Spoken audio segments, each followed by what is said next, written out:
ওই যে বাসার সামনে এই যে দেখেন এখানে যে ফুলের গাছ আছে, আর ওই যে দেখেন ওই ছাদের মানে টিনের ইয়াতে সিমের গাছ লাগানো হয়েছে।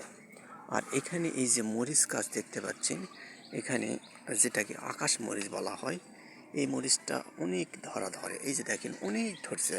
যার উপকরণ দেখেন এই যে কী দিয়ে লাগানো হয়েছে, জৈবিক এবং রাসায়নিক সার দিয়ে।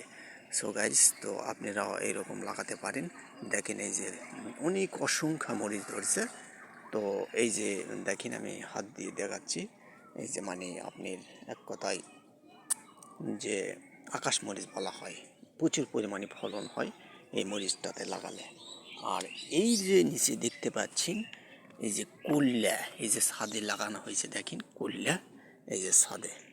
আর ওই যে দেখেন জালি কুমড়, খুব সুন্দর হয়েছে এই আর কি।